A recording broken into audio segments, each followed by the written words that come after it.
அறிவுடைப்பிரியர் இதோ வாழ்க்கை பயணத்தை கடல் பயணத்திற்கு ஒப்பிட்டு உருவமாக்கி பாடுகின்றார் அப்பர் சுவாமிகள். அழகாய் பாடுகின்றார். மனம் என்னும் தோணி பற்றி மதி என்னும் கோலை ஊன்றி சினம் என்னும் சரக்கு ஏற்றி செறிகடல் ஓடும்போது மதனம் என்னும் பாறை தாக்கி மறியும் போது உன்னை உண்ணும் உணர்வை நல்காய் ஒற்றியூர் உடைய கோவே.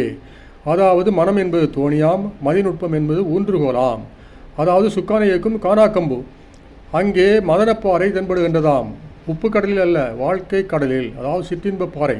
அதிலே மோதி மடிந்து விடாதபடி ஆண்டவனை நினைத்து விடு என்கிறார் அப்பர் சுவாமிகள். இது ஜான் ஜெபராஜுக்கு அப்படியே பொருந்தும் அல்லவா? அவனுக்கு எதிர்ப்படுவது ஆணவப்பாறை. அதாவது சின்னப்பர் 1 கொரிந்தியர் 13:4 எச்சரிக்கின்ற ஆணவப்பாறை. இதோ அவனது ஆணவத்தை பாரீர். அவனது நாணங்கட்ட குத்தாட்டம் குதியாட்டம் பற்றி பெரியோர்கள் கண்டித்தால் அவன் என்ன சொல்கின்றான்?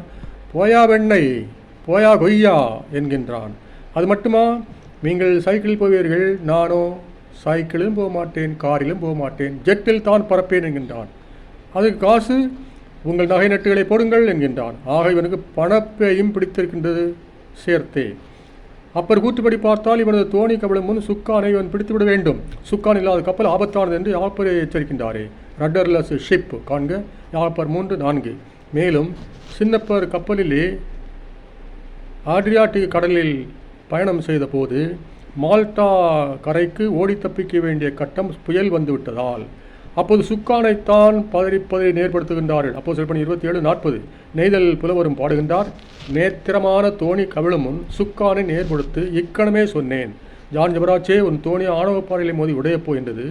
அப்பர் பாணியில் சொல்வதாக இருந்தால் அப்படி, அல்லது திடீரென்று கண்ணி வந்து விழும் என்று ஆண்டவர் சொல்கின்றாரே லூக்கா 21:35. அப்படியே பார்த்தாலும் முன்மதி என்ற கோலை, அதாவது சுக்கானை இயக்கும் காராக்கம்பை பிடித்துவிடு.